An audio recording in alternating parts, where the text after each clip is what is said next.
all we ought to have thought, and have not thought. All we ought to have said, have not said. All we ought to have done, and have not done. I pray thee, God, for forgiveness. Welcome to Popped, where you can learn about and relive some of the best that entertainment has to offer. We'll revisit some of our favorite films that helped influence and shape our lives. Now sit back, strap in, and keep your arms and legs inside the vehicle at all times. And if you have to, take a shot of whiskey to keep from swooning when you hear their voices. Here are your hosts, Daniel, Ben, and Tanya.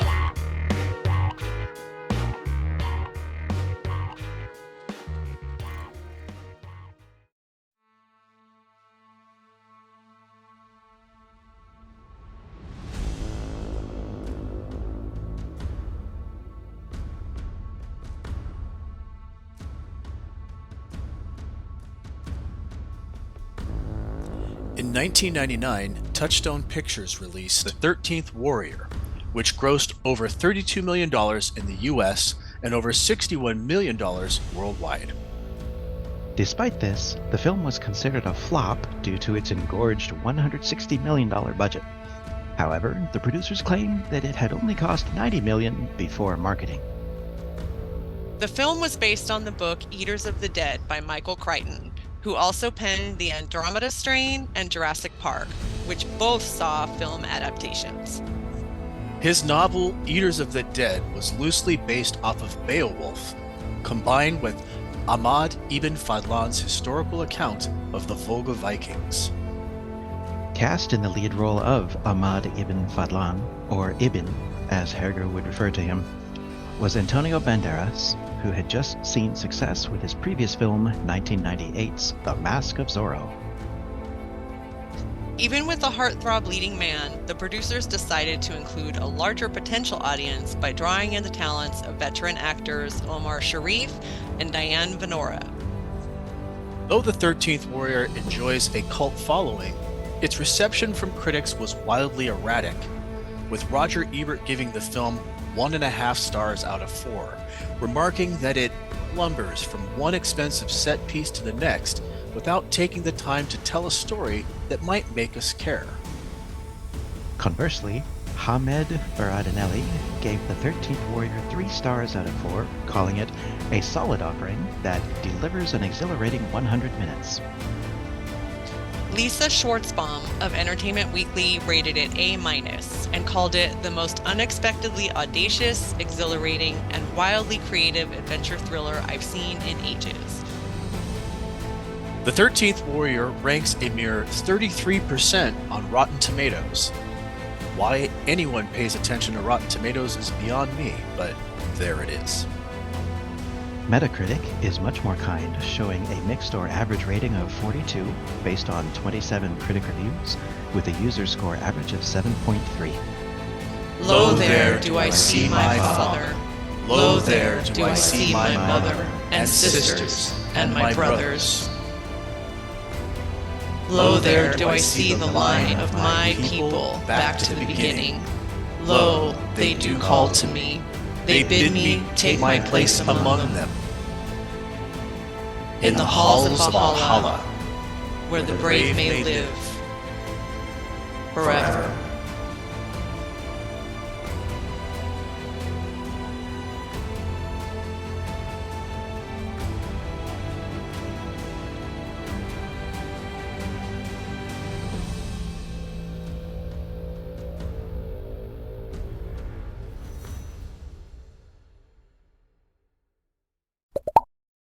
Welcome to Popped, where we discuss films and series that have had a significant impact on us, or culture, society, or that random guy you met at the grocery store.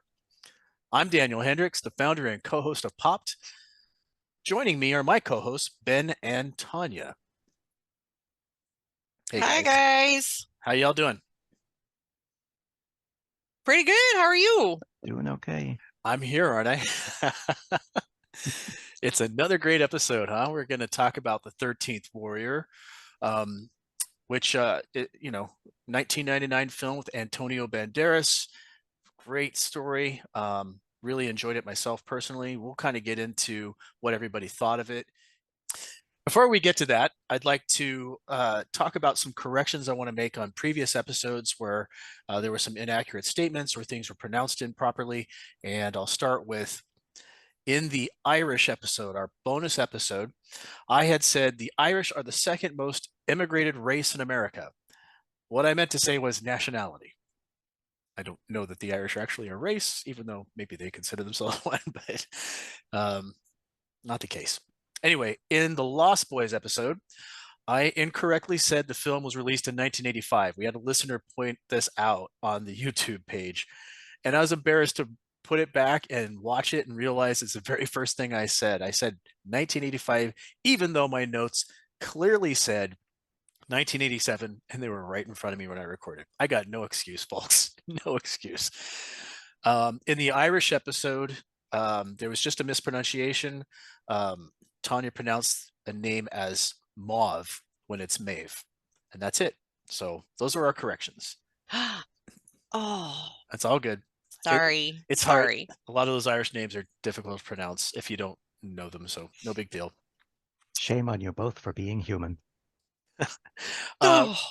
Right now, I should be reading the popped mailbox, but for some reason last night when I said about making the script, I didn't take those emails and put them in here, so we will be saving them for our next episode. And what are we doing next time, guys? Do we decide? What was it? The island. Something about a peninsula? I think. The island, yeah. Oh, island. Okay. Who knows? After our rating, it could end up a peninsula. Oh, dear. Anyway. How does that actually work? I don't know. Continental drift? Okay. Sure, we'll go with that. Maybe. So yeah, let's move on here. Oh, by the way, before we go on, like, subscribe, comment, please. Obviously, we ask this every time because it's important. This is how people will get the opportunity to see our video. It's going to bump up the algorithm, make it appear in people's feeds. It's going to show up more on YouTube. When you comment and there's more interaction, obviously it helps us. So help us. All right. And on to the 13th Warrior. So I remember watching this movie in 1999, and I saw it in the theater, and I was in a very weird place in my life. And I remember going and watching it and really enjoying it in the theater. I think I had seen the trailer for it, watching something else, and I was confused because the music in the trailer is so different than the music in the film. Now I know why that's the case, but initially they had the singer from Dead Can Dance singing over some sort of like Enigma style boom, boom, boom music, and I was like, what the hell is this film going to be about? It's partially in the desert, partially in the north, and they've got this weird music. If you ever get a chance to watch that trailer with the weird music, please. It's worth it. It's worth the laugh. But yeah, I mean, I really liked Dead Can Dance at the time, so I thought, oh, well, maybe I should see this film. Ended up watching it. None of that music was in it. Still loved it.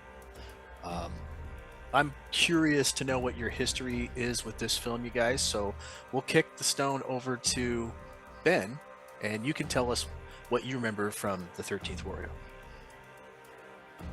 Let's see. What I remember about the first time I watched it is actually very little. I don't remember where I was seeing it or who I was seeing it with.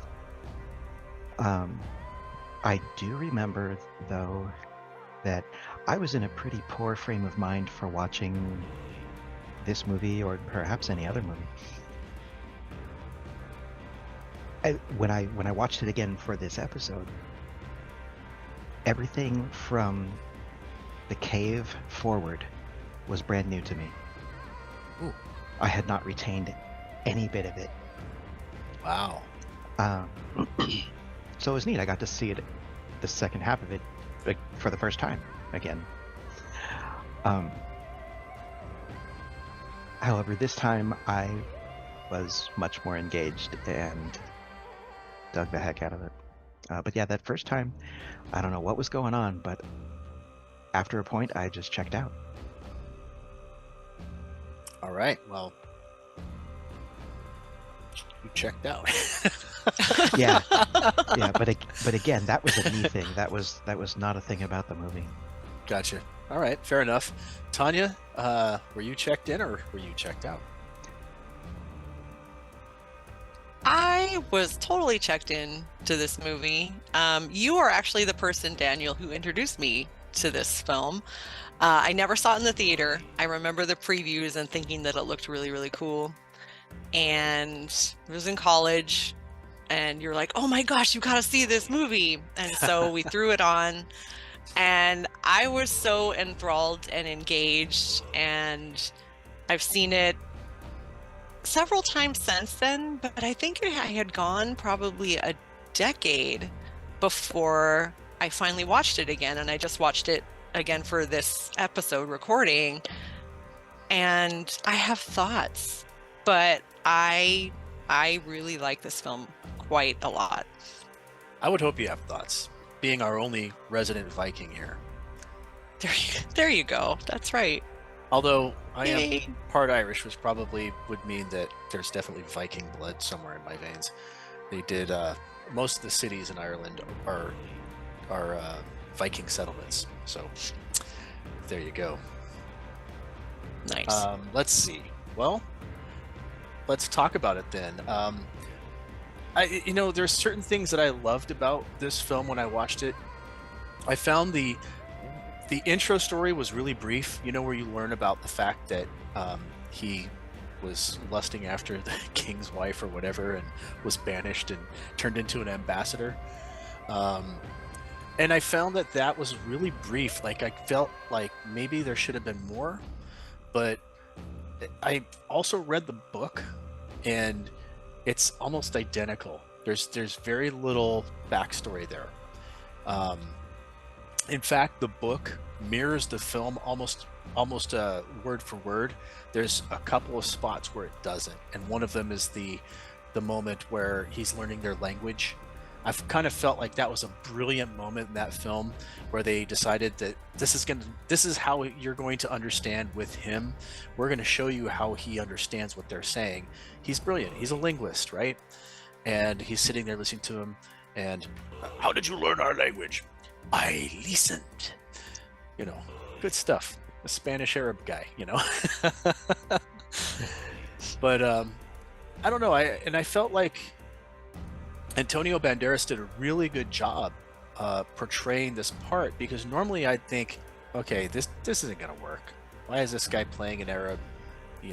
I just watched him in The Mask of Zorro. He's very Spanish. So probably one of the most compelling moments for me was when they went to investigate that cabin, I guess, where the boy had come from in the next village.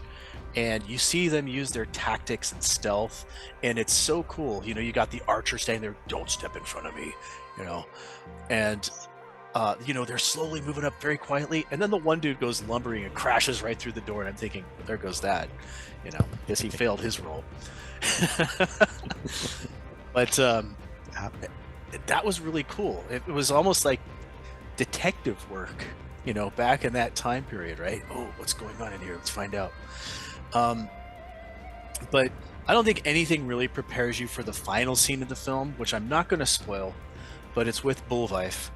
The last film, or the last scene in that film, makes the pace of the rest of the film worth watching, I think. The payoff at the end and the Viking chant at the end, as some of them make the ultimate sacrifice for this village, and do things as Vikings wish to do, which is like accomplish something and die worthy and be granted entry into Valhalla. And I feel like this film encapsulates all of that. They grab a lot of the Viking myth, and I know because Ibn Fahdlan had kept a very good record of his travels with the Volga Vikings. So a lot of what we're seeing is legitimate history with fiction wrapped around it. So how about you guys? What struck you about this film? Ben, what did you get from this? So, some things that stood out for me in this movie. One was similar, relates to the scene that you were describing, as they were Norseman ninjaing their way towards the farmhouse, the farmstead. But what hit me in that moment is that here we have a collection of essentially berserk warriors, but doing something other than the Hollywood caricature screaming idiot with sword charges straight in. Right. So we're showing that, okay, these people that we have heard of throughout history, they were actual human beings who had personalities and thoughts and actually made plans and had tactics as well. I found it enormously refreshing that what I saw in this movie is that they did not rely on tired Hollywood tropes. I really appreciated that. Perhaps that's why the film didn't do so well, is because they didn't stick to those Hollywood tropes, and people didn't understand it. They weren't prepared for something that was so thoughtful. I don't know, maybe thoughtful, accurate. Yeah. And I also loved the fact that this movie, the storytelling was done almost 100% by what happened, rather than one character taking an aside to explain some facts to the audience here.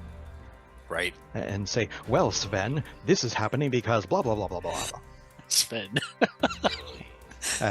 Obviously, I just made that up. But why'd you choose the name Sven? Because it was some name from vaguely far north in Europe. Aha. That's. I got my eye on you. An area of the world that I am admittedly tremendously inexpert in what names come from which cultures. And so I loved it that the storytelling was not people telling us what was going on, but the story simply showed us what was going on. Yeah, it evolved as it went, and it was nice to see certain things happen, like the kid standing on the boat, waiting for them to decide if he's real or not. Yeah. You know, if these things were included in this account, most likely this is something that actually happened. And I find that really compelling and interesting. I don't know, Tanya, you said you had thoughts, and I'm very interested to hear what your thoughts are on this. Yes. So I'm going to start with a scene that you mentioned, the language learning moment that takes place towards the near start of the film-ish. I thought that to this day is on my short list of most brilliant scenes in cinematic history. I think that it was so well done, and I even have goosebumps just thinking about it. It just stuck with me. Like, first time you showed me the movie, that was what struck me the most, because I just thought it was brilliant. One thing that I noticed that I didn't really think about until this last watching, that every single time that I've ever seen this movie, I never really had a firm grasp of any of the characters' names. And that would even go for this last watching as well. And I was trying to figure out why, and I almost feel, I don't know if it was an intentional thing on the part of the writer or the director, but it really lent itself. Maybe I just don't pay attention. That's also a possibility. But I do feel like it lent itself just to this backdrop of unfamiliarity between this group of people and your main character, and how they related and interacted with each other. I felt that it really lent itself to that. And I didn't necessarily feel invested in one character in particular, but I felt like everyone just collectively did this just amazing job, and it felt like you were just dropped into the middle of something and just watched it play out, which I really appreciated. There was something else I was gonna say. Son of a... Well, while you think of it, I'm going to address what you just said. One of the big criticisms of this film is that you don't get enough about these other characters, you know, or their names or things like that. You do get a couple of names like Herger and, you know, other guys. No, but they're definitely, and the list of the cast is here, and I remember the names, but they weren't important really. The names weren't important. Each one of them had sort of an archetype they were playing in the group. You had the archer, you had the superstitious guy, you had the tracker, you had the guy who was the intelligent tactics guy, which was Herger, the linguist. You had all these different types in this group. Then you had the leader, Beowulf. So, you know, I mean, you learn the important names and you learn the important people in the group. But what's more important is why they're there, why they're doing this thing. And people also criticize the story, and they say, oh, it's paper thin. Well, it's based off of, you know, accounts from history. So you're saying history is paper thin. You're saying Beowulf was paper thin. I think your criticism's invalid. I'm sorry.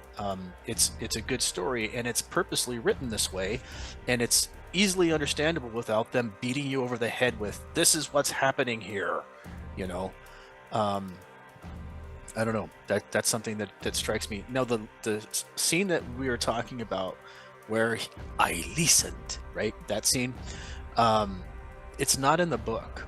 So this was a conscious choice on the part of the director and or writer to include this to help the audience transition with the main character and be able to understand the Vikings without having to have them speak in a foreign language throughout the entire film.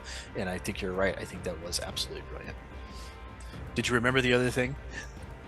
I totally did. So one of the other things that I really liked, and this was a nice little insight into, what is his name? Herger? Herger? Herger, okay. When he and Antonio Banderas' character, I'm sorry. See, this is a perfect example of what I was just talking about not remembering the names of the characters. What was his character's name? Ibn Fahdlan. Remember, he goes over that name. Ibn, that's right. And that's Ibn, it means son of. That's right. And I love that they just like, you're just son of, it's fine. I think that was an adorable little thing that happened. But in any case, when they are talking together and he asks Ibn, can you draw sounds? And he draws out, there is only one God and Muhammad is his prophet. Mm-hmm.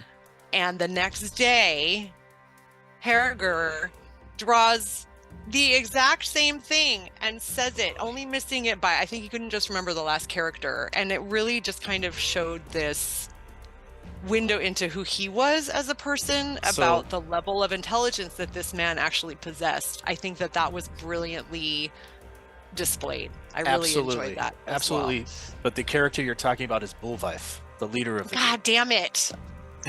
Was that Beowulf? Okay, in any case, okay, yes. Beowulf then. Yeah, right. But that moment was... This is how I don't have to do pop correction in the future, people. I'll do them here. Thank you. Sorry, everybody. That's all good. It's just another example of how I don't remember the characters' names, but it's fine. No, it's all good. Sure. You know, that's the idea of this. This is why we talk about these things.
So again, this is a film that we haven't given any spoiler warning on because it's from 1999.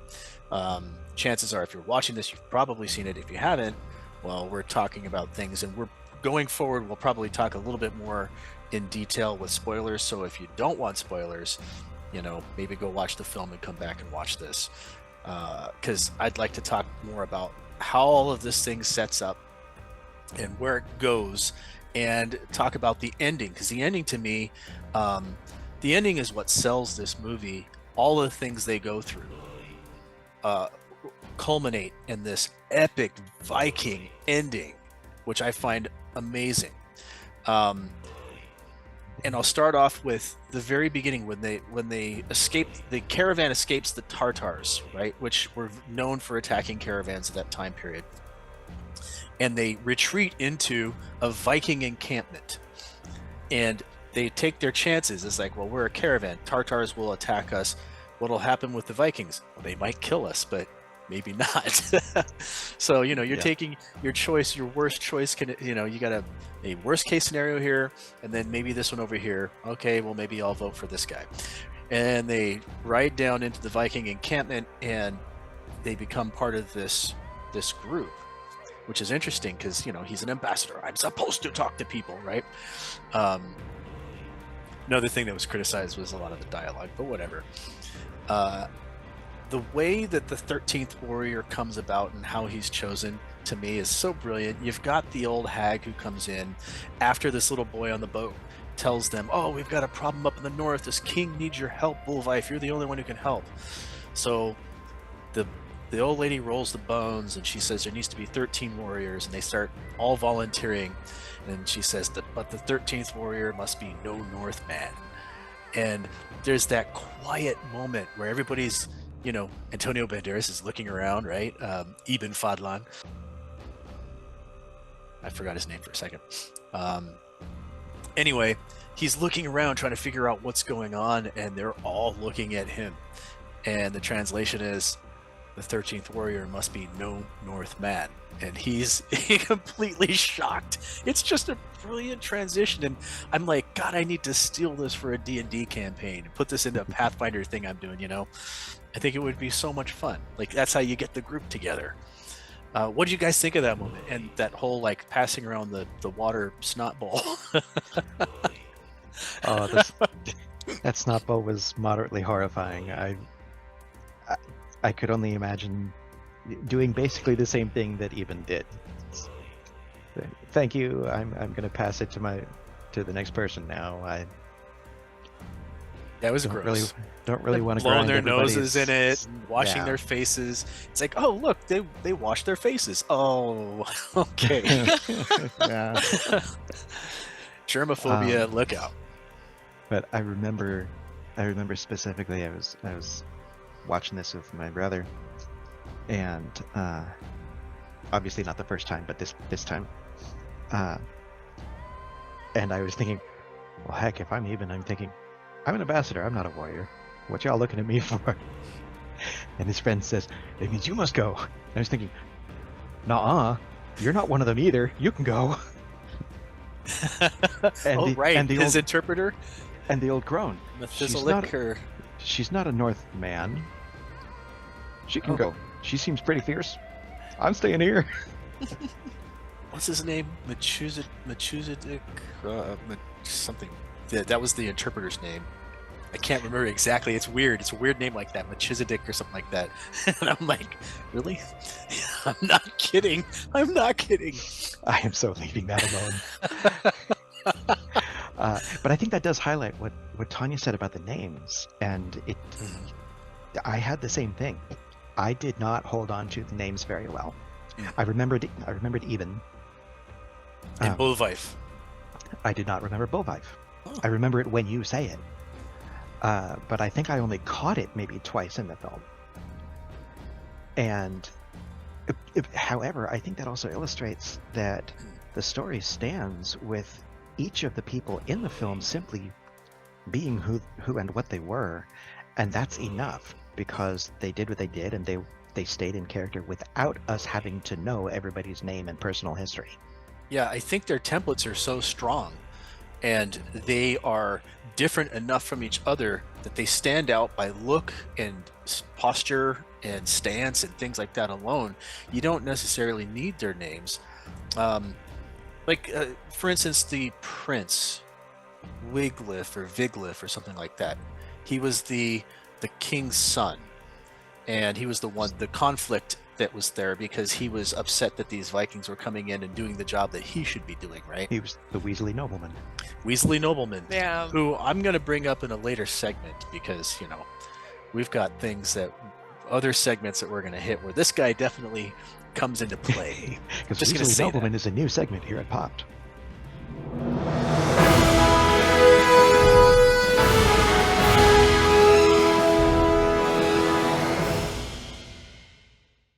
Weasley nobleman, yes. Ooh, the popped Weasley nobleman segment.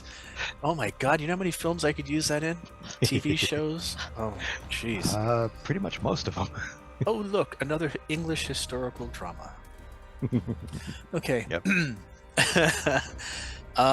Let's see.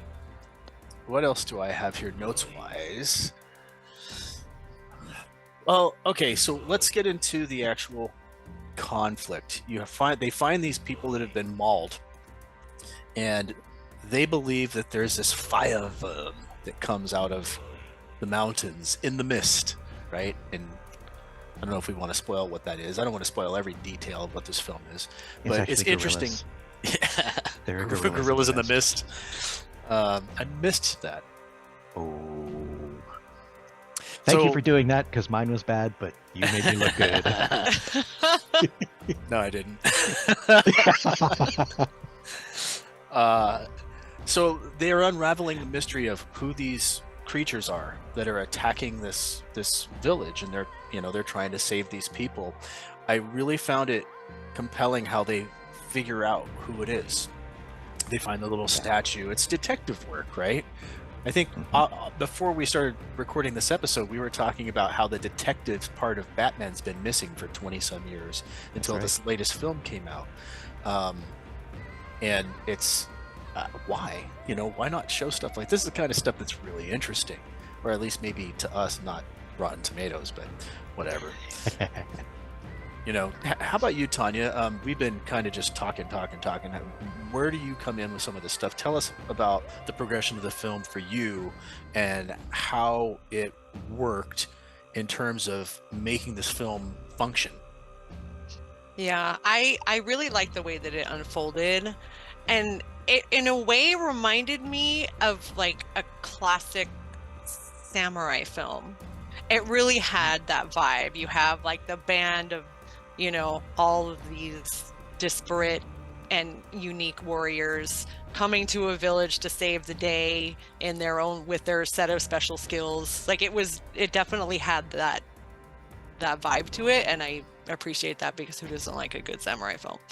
But I think, even though we did talk about the fact that there were tropey things, not tropey things, that's the wrong word, like specific types of characters and things of that nature, everything that unfolded, and I think Ben had touched on this before, nothing was tropey about it. It was one of the more unique films that I've ever seen in terms of the way that the enemy was revealed and how they figured it out, who the enemy was. The OG Death Eaters people, they are something else. It's a man. But yeah. And then just the little details, historical details too, that were really great. I think Daniel were talking about how when they choose him, the last man can't be a Northman. And he's like, well, I'm not a warrior, but he clearly knows how to use a sword, and then when he has his sword redone to the blade that is common for the style of warfare that he's used to doing, or at least was trained in at some point, he's able to wield it much more effectively.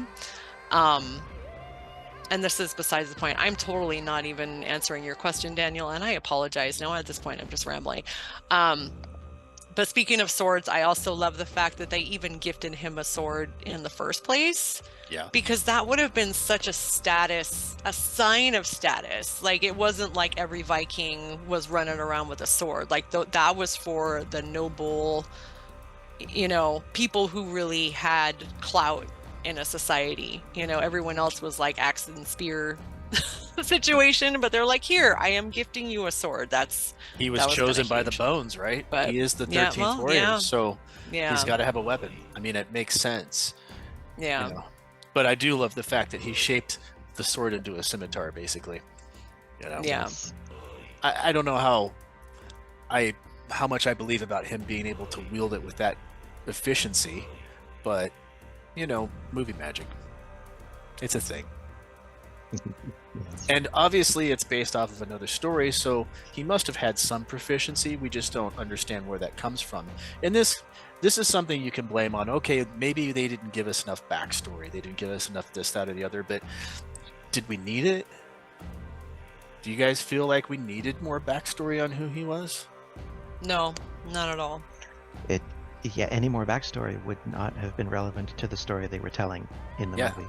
I think it might have just bogged it down more. And this story, while people say, oh, it's just, it's overly simple, paper thin plot, blah, blah, blah. It's like, you complain the other direction if they put too much stuff in. So where's your middle ground, right? You gotta give somewhere. And I just feel like this film is unfairly pilloried. It needs to be re-examined and looked at again by people and given a much more fair critique, because I really enjoy this film personally, but we'll get to that, won't we? So the cave, obviously things lead up to this big climactic confrontation between what turn out to be these people who think of themselves as was it bears? Bears, right. So they have these bear skins on and they're tribal, and they're pretty simplistic. There are a couple problems I had with the enemy itself, and we'll get to that, and I could have done without that section. But otherwise, I really enjoy the way that the mystery surrounding them, they don't tell you too much about them. They're obviously a tribe up there that has gone very, I don't know if they're cannibals or just animalistic, right? I don't know how you describe it. They're probably not cannibals. I don't think they were eating people, but I believe that they were. I think they had even said at one point when they first go to the little village in the beginning, when they're starting to investigate. Oh, they had gnawed on the people. That's right. Yeah. Mm-hmm. Yeah. Yeah, that's right. And they had their heads on spikes and stuff, or stakes in the what do you call that? They had their heads on poles, pikes, whatever you call them, in the cave. Yeah. They had a den mother, and they worshipped the pagan all mother, right? Which is how they kind of figured out who these people were. And then the invasion of the caves was really cool, because once again they're sneaking around, not doing what you think Vikings do, right? Which is running into battle, screaming. But they wore lighter armor for a reason. Some of them had on the heavier armor, and that was a status symbol with Vikings. But it's interesting, as they're going through, you start to realize, wow, stealth is a thing. You don't want to fight an entire army. You need to go take out the head of the army and crush it.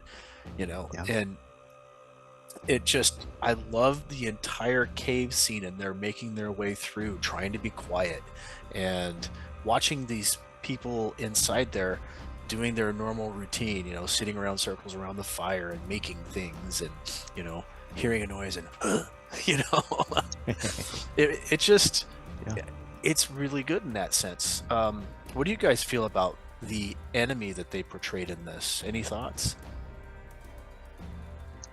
I thought it was a very worthy and formidable enemy that would have been very scary if I had actually been there in that situation. And I really appreciated it. It was, once again, this was different from other things I have come to expect from much of the movie making industry. Tanya, what about you? What do you think of the enemies that they threw at us in this film? They were really well done and terrifying and interesting, and I appreciated the fact that during the time period this was set, like, you could tell that everyone was more terrorized because of superstition and them thinking that this was something that was possibly otherworldly or supernatural or whatever.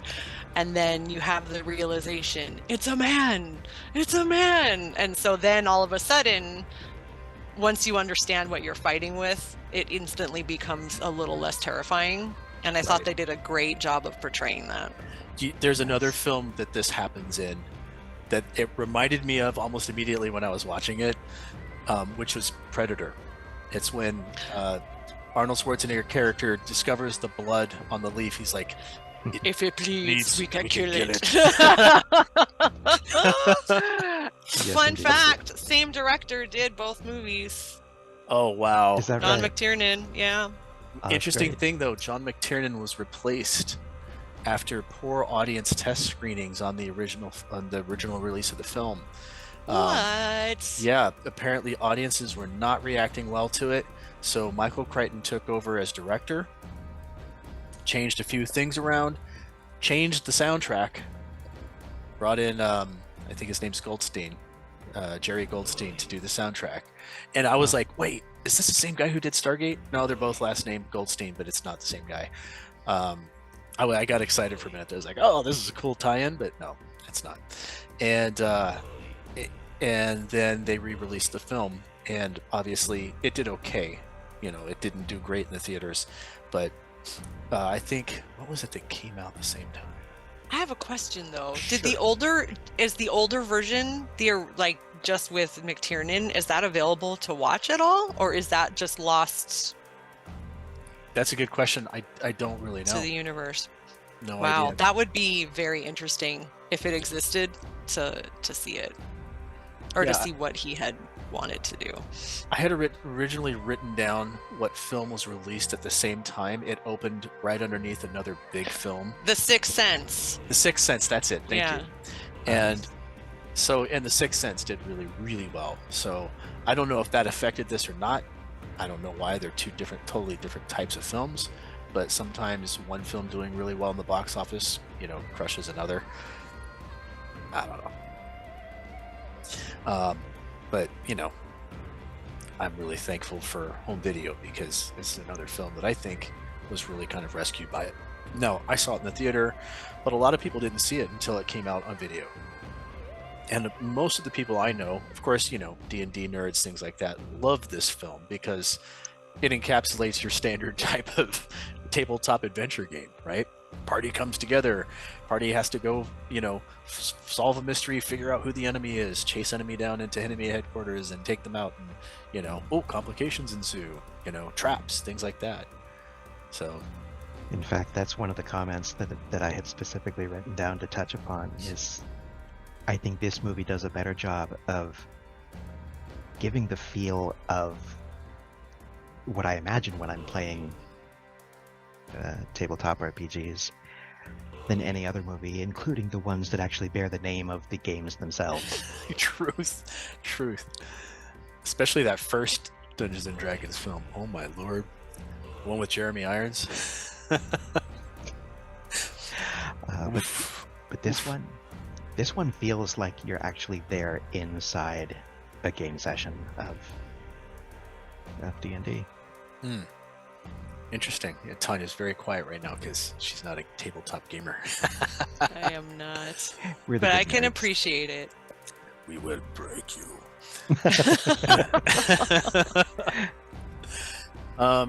Yeah, so the culmination, the final scene of this film, this is a big spoiler part here, people. So if you don't want to know this, go forward a couple minutes to our next segment, because this is the moment that really got me when I watched this, and it still gets me to this day. I watched this the other night, and it still had just as much impact as when I watched it before. And it's that hopeless moment where they've got this army coming. They've taken out one leader, but they didn't take out the other one, so the army is coming, and there's only a handful of Vikings in a town full of non-combatants who are trying to fight. And they've got to hold off this army long enough for Beowulf to take out the leader. And of course, there's a duel between the two leaders. Beowulf is very weakened because his last confrontation with another leader in the tribe had him poisoned. And it, to me, his strength coming out in this moment and starting that chant, you know, "Lo, there do I see my father," right? And I get goosebumps every single time. And I have goosebumps right now. Oh, it's just so good. And of course, Ibn Fahdlan is the last one to finish the sentence at the end. And then all hell breaks loose, right? And the fight is just, it's really good. There are some things about it I don't care for, which I'll explain later in another segment. But the ending, my God, every time I just go, oh, God, this is such a beautiful ending for this character, the character of Beowulf, and how much everybody cares, right? Yeah.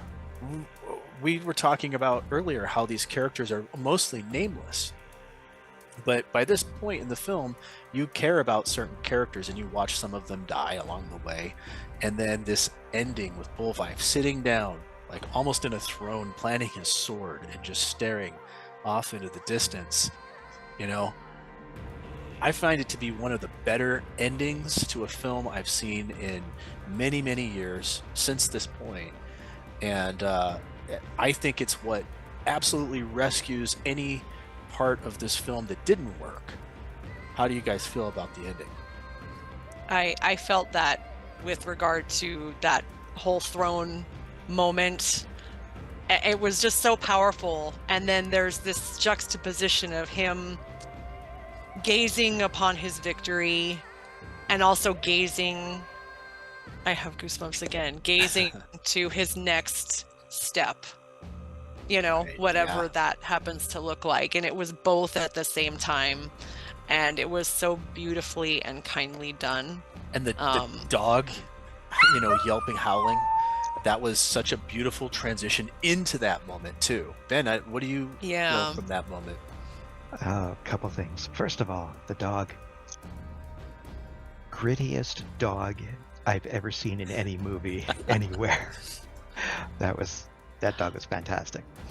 The ending for Beowulf was quietly spectacular and really moving. And I had the strongest notion of him sitting there, perhaps fading to black, perhaps not. It's not really clear to us when that actually happened for him, but I had this notion of him thinking to himself, yes, this is a good death. And it didn't feel trite. It just felt like the right thing. Yeah, it had impact. That's something that when people look back at this film and they're like, oh, paper thin plot, this, that, the other, and all the criticisms, I'm like, yeah, you missed it. You You really, I think you were go trying ahead to and watch Beverly Hills Cop again. Yeah, I think you're trying too hard to be a critic and not paying attention to the stuff that mattered in this film. Yeah. So, anybody have anything else before we move on to another segment that you wanted to say about this film? This is the time to do it.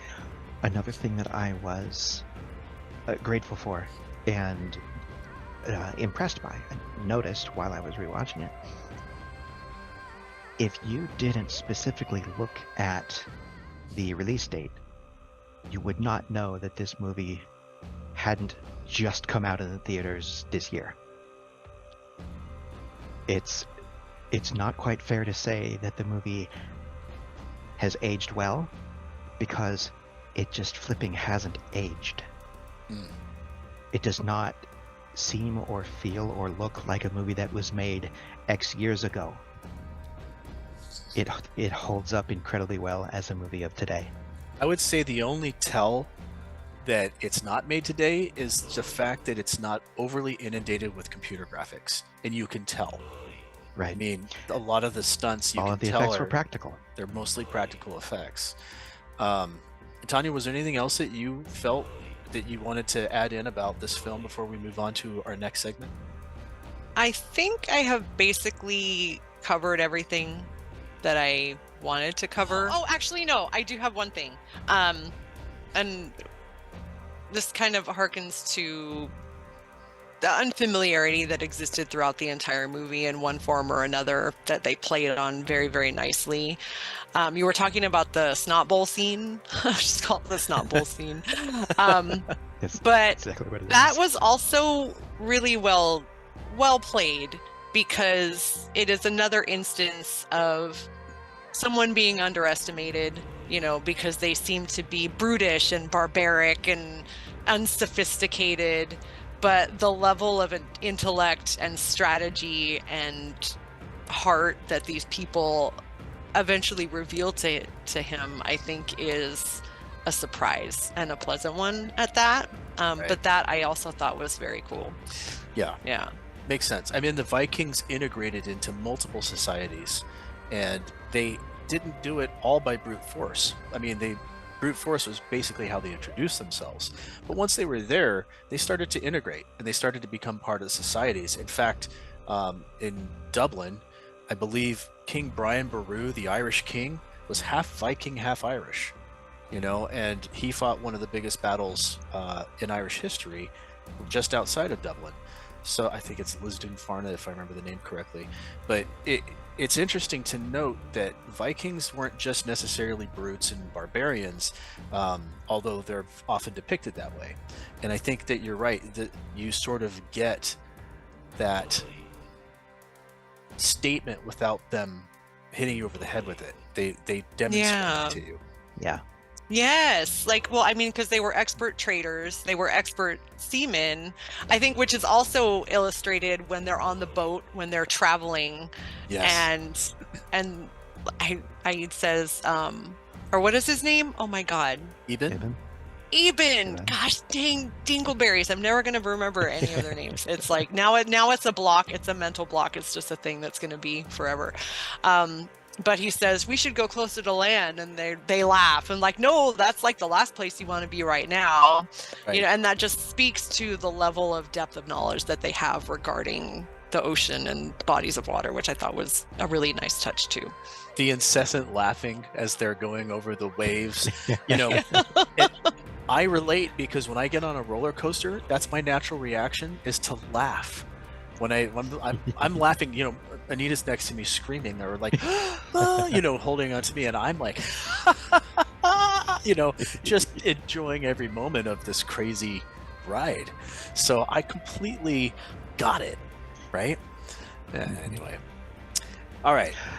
There is another thing that I wanted to mention that I remembered during this, is I liked how the movie showed us the fact that all of our warriors bonded together and fully accepted even as one of them as they headed out, as they started on this quest.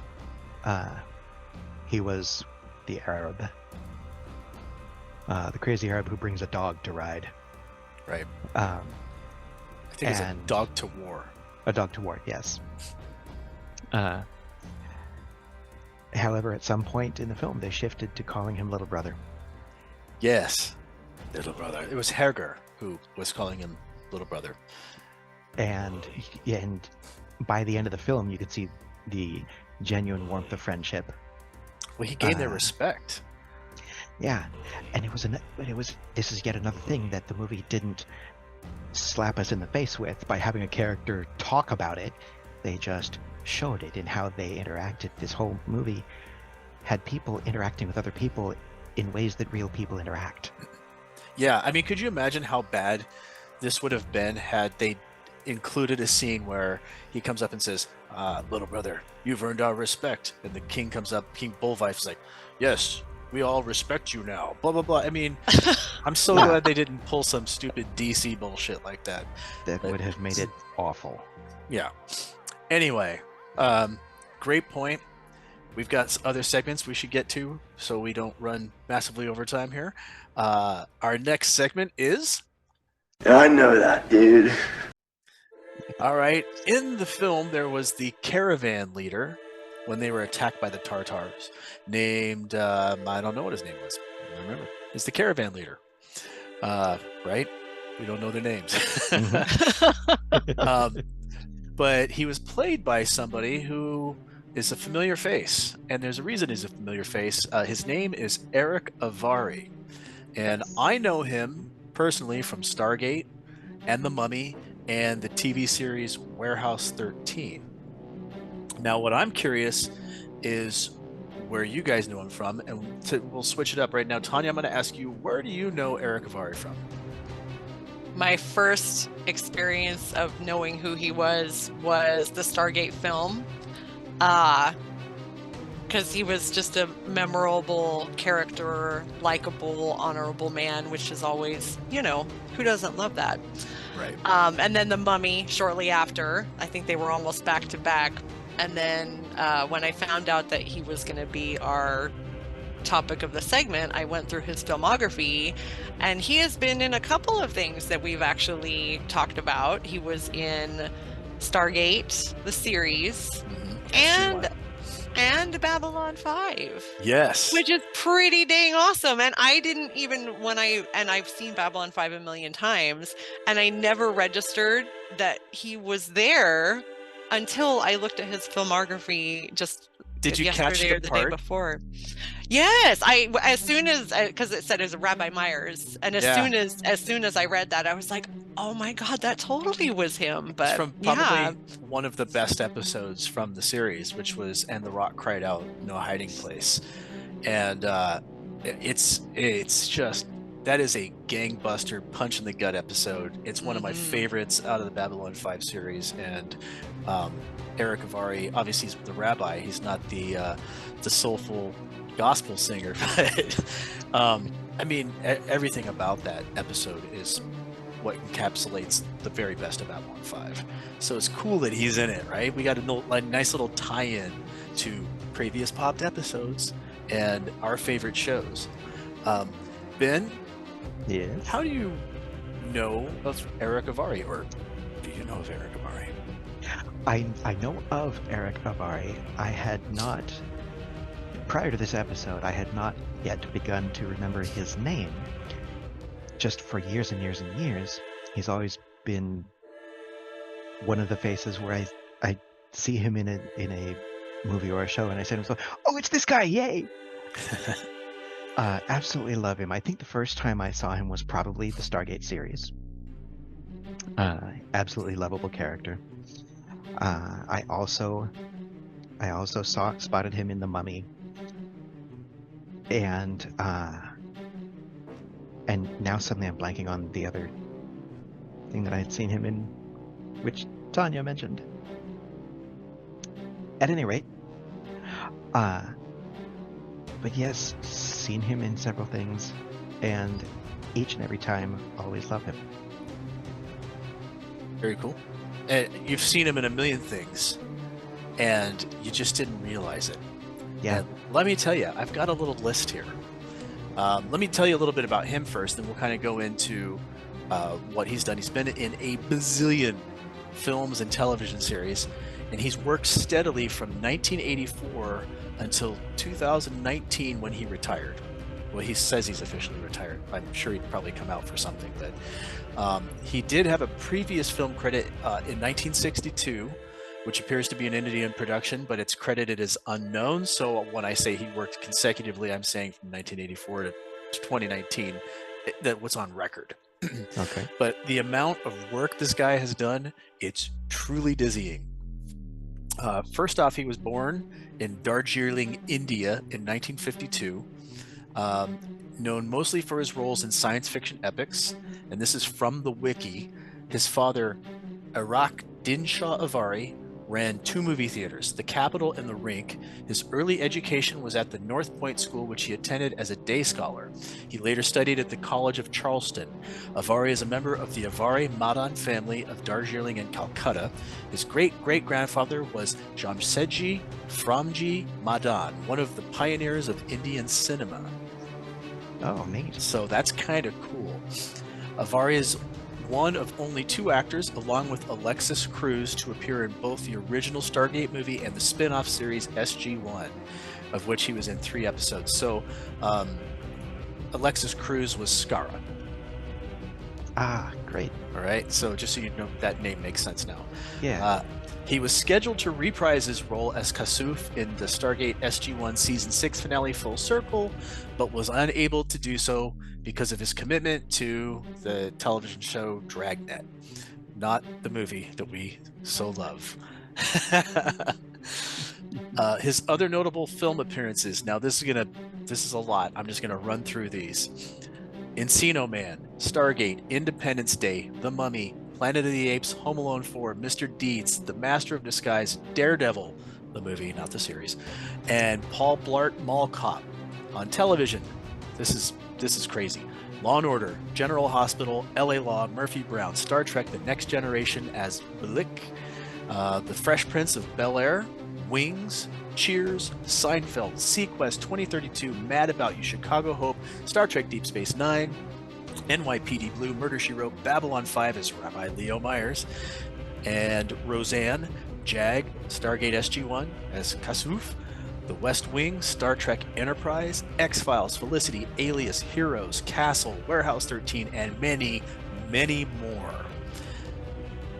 That's an impressive resume. He's been in everything, you know? And it's no wonder when you see his face, you're like, oh, that guy, you know? I like that guy. I know that dude. He is absolutely the embodiment of this segment. I know that dude. He really is. So he also voiced some video games. He appeared in the game Zork, Grand Inquisitor, released in 1997 by Activision. And then he was in Destiny and Destiny 2 as Master Rahul, released worldwide on PlayStation 3, PlayStation 4, Xbox 360, Xbox One, and Windows. So even if you don't know his face, you probably know his voice if you played any of those games. So Eric Avari, wow. Impressive career. And I'm happy that we took the time to actually spend some time talking about him, because now when he pops up, I'll be like, there's Eric Avari, right? Yeah. Cool. Anybody else have anything they want to pop in about Eric Avari before we pop on to our next segment? I think he's pretty well covered. Yeah. All right. Well, guess what? Could have done without that. Anybody have any could have done without that moments in this film? I've got 2 big ones, and I saved another one for our newest segment, the Academy of Pomp, which is coming up, but which is the best and worst acting awards here. So do you want me to start with my could have done without that and then you guys go, or do you want to start? You can start. Dealer's choice. All right, I'll go ahead. So some of the battle scenes to me felt absolutely impossible, even for skilled Vikings. They just didn't have the numbers. The sheer amount of manpower that the enemy threw at them on horseback, and a handful of Vikings in a town full of non-combatants, was a little bit, actually it was a lot, unbelievable. It made the enemy appear completely incompetent, and they're supposed to be something that you're afraid of. Now, I think they did create a good amount of mystery, and they did make the enemy scary, but after that first battle, I mean, what, you lose 1 or 2 people from the Vikings and a couple of non-combatants, you know, to an army, and I'm like, okay. It was more of a cringe moment for me on rewatches than it was on the first watch, I'll have to say that. But yeah, that's something that really kind of hit me this time. It's not 300, you know, they're not in a narrow pass, they're in a fucking exposed village with like wood and timber and stuff, and you know, the enemy shooting flaming arrows at them. Is a little much. So I could have done without that, is the trailer. Watch the original trailer. Has not, this isn't in the film, so it's not a criticism of the film itself, but the trailer with the voiceover, it's so campy, and the music doesn't fit at all with what you're seeing on screen. So those are my two could have done without that. Could have done without that. Now you're like, oh, I have to see this trailer. It's that bad. Ben, what could you have done without? Well, before my could have done without that, I'm wondering now whether the big disconnect between the trailer and the movie itself might have had something to do with its performance at the box office. It's possible. People would have shown up expecting this feel, and suddenly it's totally not. Possible. So just wondering whether that's... So the only thing that really stuck out to me as I could have done without that was one brief moment in one of the pivotal fight scenes. And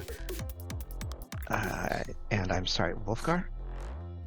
Beowulf? Beowulf. Okay, thank you. Just like Tanya said, I will probably never actually get these names cemented in my head. Beowulf is on the battlefield. He's sick. He's been poisoned. He's weak. But he has to confront the big bad, the enemy's leader. A horned enemy, yeah. And the horned enemy is on horseback. Now, of course, Beowulf is an impressive figure normally. A little bit less impressive right now. And the physicality that he was employing as he swung his sword and knocked the enemy leader backwards off his horse as he was charging was so very wrong. Yeah. He was not swinging with anywhere near enough force to unseat anyone, much less change their entire momentum in an instant from forward charge to flying backward. So even though we did not see the rope was so terribly obvious. Yeah, that was definitely a stunt that didn't make sense. That was the one effect that was just was not quite seamless, shall we say. Fair enough. And yes, the overwhelming numbers I was already prepared to excuse when they gave us the first fire burn scene with that just incredibly long trail of creatures coming down the mountain. Yeah, there's no way this village will be there tomorrow. Yeah. So I had to suspend that bit of disbelief. But that wasn't really, and I could have done without that for me. I was okay with that one, but it was our weakened hero makes the bad guy fly backwards off his horse when he's charging. That one I didn't like. Could have done without that. I would have been more okay with it if they had come in waves, but they all came at the same time. And that was what made it. You watch them riding in towards the town, and you just see this swath of horses heading down towards this. I'm saying town. It's not even a town. It's like a settlement. It's nothing. And yeah. If you read any history, anything about warfare, there's just no way. But I don't know. I am picking nits, and this is my thing I could have done without. Suspending disbelief is a big thing. It just depends on how much you have to suspend it. That's the deal. So Tanya, could have done without that. What do you got? Only something incredibly minor, and I'm going to channel some of Ben's criticism of past things. The battle scene, the night battle scene, I wish I saw more of it. It wasn't completely dark. But and I understand, for practical reasons why that would have been the way they chose to shoot it. It's torchlit, yeah. Yeah, but it would have been nice to see it just a smidgen better. But that is my only minor critique of the entire film. Could have done without that. Yeah, I imagine that the Foley and the darkness cover up a lot of, things that they're not able to control on set. You create the sound of a bunch of horses running by and people getting stabbed and, you know, fire and flames and screaming. And it's a little too dark to exactly see what's going back there. You don't see the guy in tennis shoes, you know, just going like this. You know, like in Braveheart. You know, I don't know if you've ever watched some of the outtakes on Braveheart, but you'll have people in the background. You see they're clearly in this group of like period soldiers. They're clearly wearing tennis shoes, you know. Oh man, no, I haven't seen that. You can see them fighting. They're like, Oh dear. yeah. So that's a valid point. It wasn't so much as something I could do without, even though I could have, but this is going to pop into my next section here, which is our new segment we sort of discussed. It is a lamp, you nincompoop, but it's a major award. I won it. And what we're going to do is we're going to give awards to the best actor and worst actor of this film. And hopefully we're going to continue this tradition if this all goes well. So I want to start with, should we start with worst actor? Or should Yes. Yes, all right. Yeah. Worst So to first. Our nominees for worst actor are Chris Hagel, the red-headed champion for Prince Wiglaf, whatever his name is. I don't know if you'll recall, but he has that brilliant moment where he says, "You dig like a dog." Did you call me a dog? I said you dig like one, flinging earth carelessly like an animal. So now I'm an animal. You're not listening. I'm deaf? You're a fool, little man. That is because, boy, your words are feeble and twisted as an old woman's. This old woman will send you to the next world, old man. and then he, of course, challenges him to a duel, challenges Herger to a duel. The whole interaction is terrible, and it would have made could have done without that if we didn't have this new section. I didn't want to spoil this. But the other person that is up for Worst Actor Award is Anders T. Anderson. And he plays Prince Wiglaf. Interestingly, his last name is Anderson, but he has an English accent in a film with Scandinavians. I don't understand it. It makes no sense. Hello, I'm the king. No, I'm the prince, whatever his name is. What?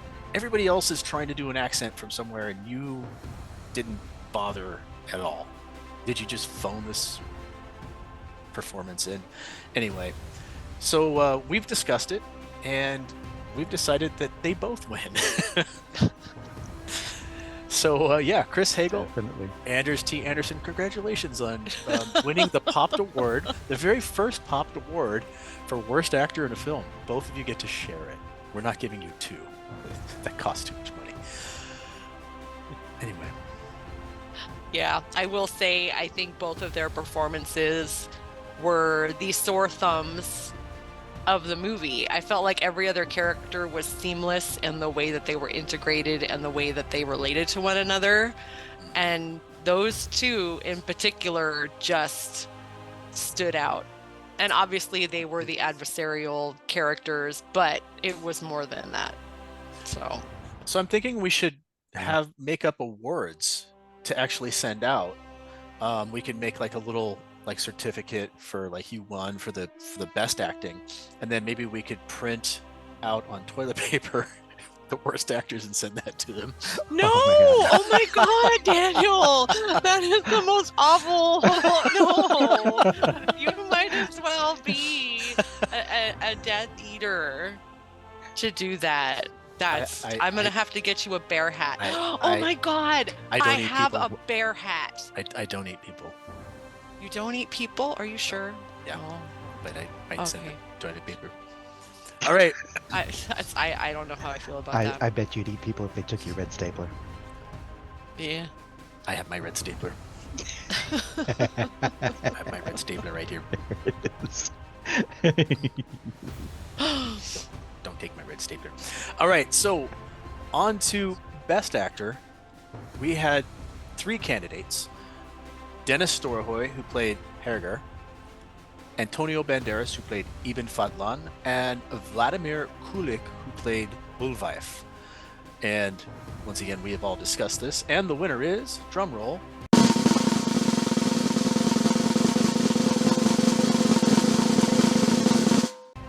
Dennis Storhoy as Herger. And again, what made Herger work for you guys? Tanya, what made Herger work for you? I think for me, out of all of the characters in the film, he had the portrayal that made me connect on such an emotional level with him in a way that I didn't necessarily with the other characters, even though I liked all of them.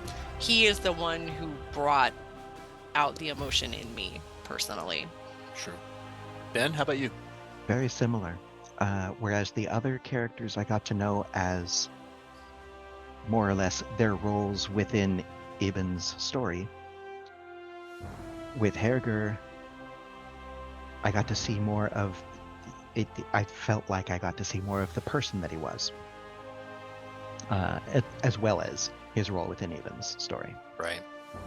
Yeah, and I would mirror those thoughts. I felt like Herger was the glue that held all of this together between Ibn and the rest of the Vikings until he was finally accepted by the rest of the group. I feel like he was the first one to accept them, but the acting part, the ability to portray himself as a warrior, but also somebody who's capable of thinking and interacting with somebody from the outside, and then to also show compassion, and then to swiftly change into showing that he's a tactical thinker. The sword fighting scene, with the shield with the bad actor, it was great, you know.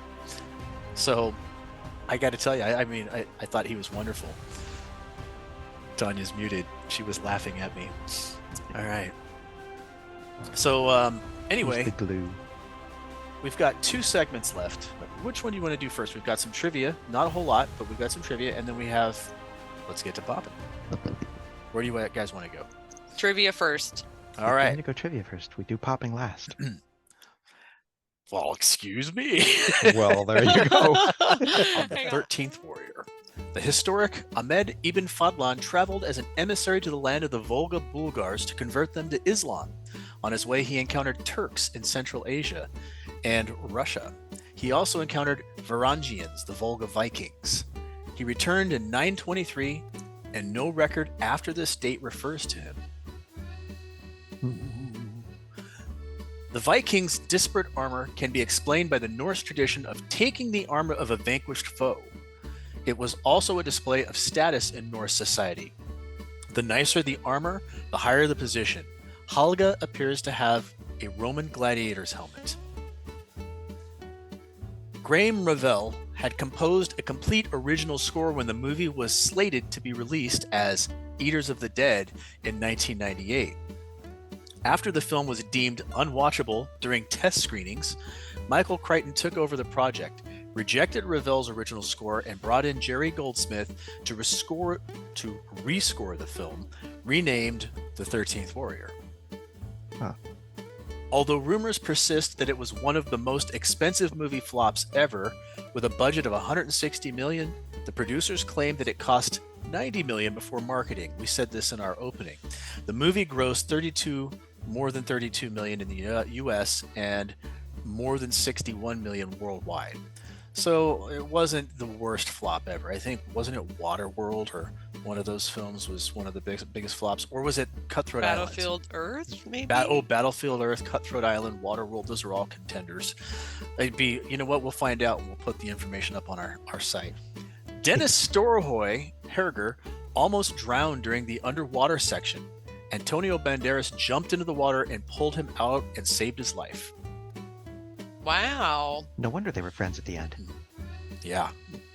So here's an interesting thing, and this is one of the reasons I chose not to pick this person for our spotlight here, our I Know That Dude.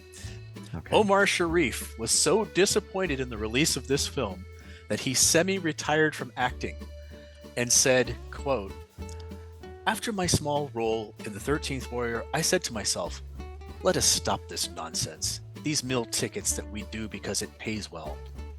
I thought, unless I find a stupendous film that I love and that makes me want to leave my home to do, I will stop. Bad pictures are very humiliating. I was really sick. It is terrifying to have to do the dialogue from bad scripts, to face a director who does not know what he is doing in a film so bad that it is not even worth exploring. Ouch. Right? Okay. This, my friends, is why I did not pick him for the I Know That Dude segment. I thought about it because he had a illustrious and storied career, and I'm not going to disparage him. He's long gone. We won't talk about the dead, but he did not apparently like this film. And again, here's a guy who is always picked to play Arabs and ride on camels and things like that in films. So he was in Lawrence of Arabia, so maybe he considered this a step down. I don't. Anyway, with all that said, that's our trivia for the 13th Warrior. That's all I got. Not a whole lot, but meaty stuff, folks. Meaty stuff. Yeah. So let's get to poppin'.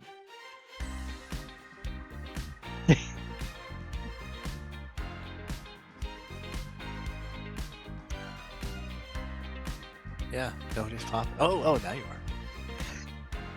The problem is when you don't make any noise and you just dance, the camera doesn't focus on you. So you just look at me looking at you guys like, what's going on? Hang on, I need to do something real quick before we continue. Give me 1 second. And there she goes again. Oh.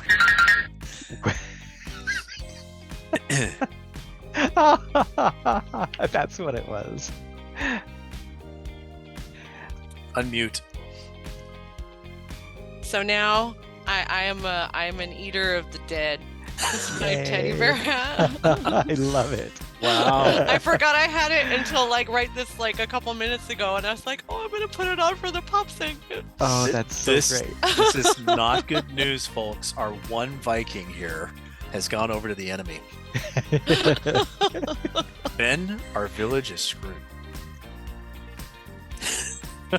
we need to call Antonio Banderas. Yeah. Let me call him up real quick. Grrr. Hi, Antonio. Be This is Daniel from Popped. We are doing a bit on the 13th Warrior. Would you like to join us? Our one Viking has apparently gone native. Yeah. Oh. It would be an honor to lay my life on the line for you.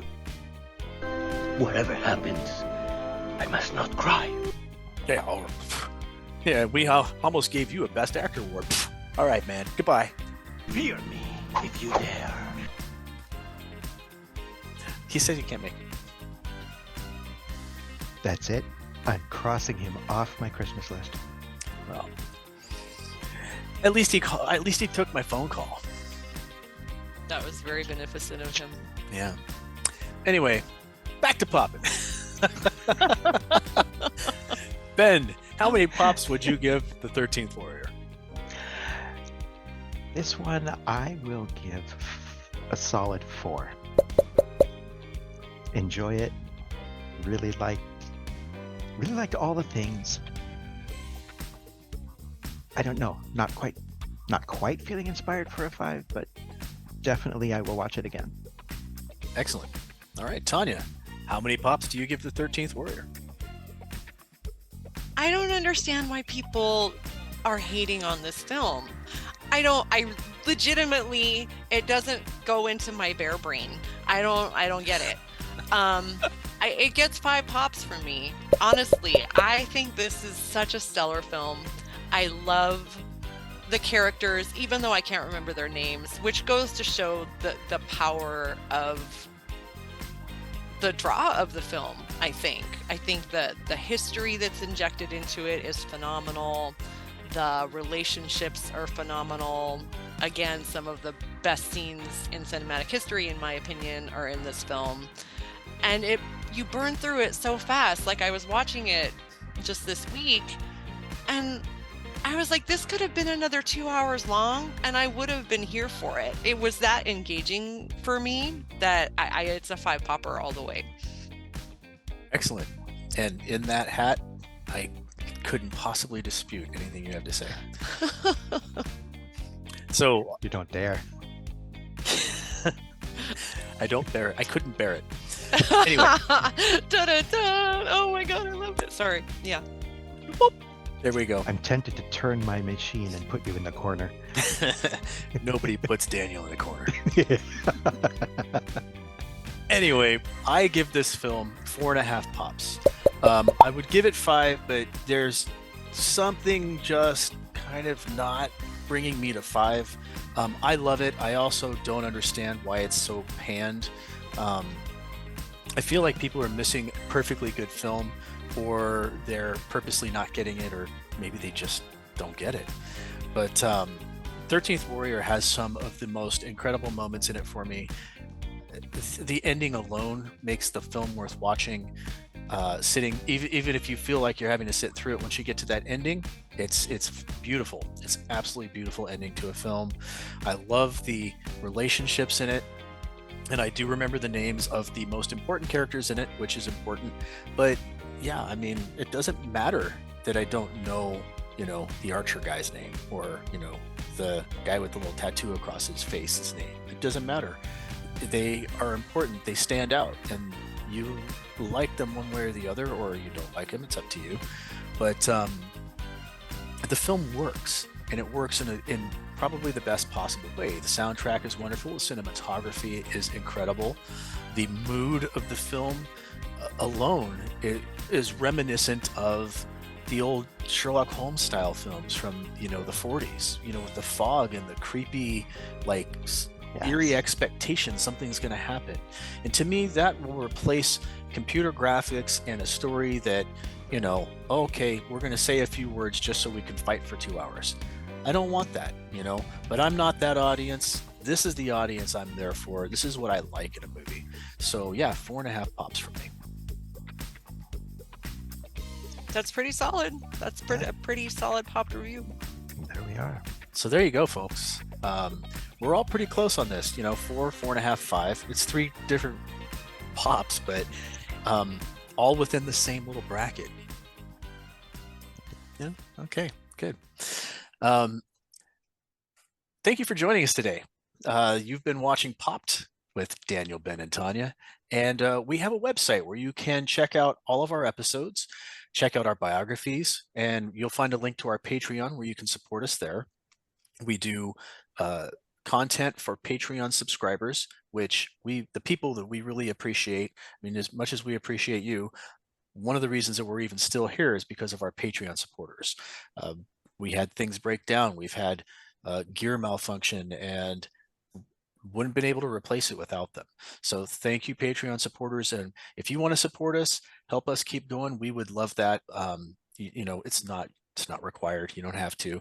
The videos that we release on Patreon will eventually make it to YouTube, and they won't necessarily make it to audio though. So if you're enjoying us on audio, and you want to support us on Patreon, you get to watch videos of us. I mean, who wouldn't want to watch videos of us, right, guys? Yeah. Well, anyway. Yeah. Well, then you wouldn't be able to see the super cool teddy bear hat I have on. That's right. Worth You're it for the missing bear out. hat alone. Yeah. It's a vicious bear from the tribe that was attacking the people. It's not a cute teddy bear, people. Don't let her fool you. Absolutely terrifying. Yeah, it's terrifying. It'll scare the pants off you. And on that note, poppodcast.com is where we're located. We have socials on Facebook, Instagram, TikTok, Blue Sky, and whatever Twitter is these days. X, I guess it's called. So find us there. And I don't know, Tanya, you got anything else? No, I think I'm too pooped to pop. All right. Well, on that note, we're off. And we're leaving as well.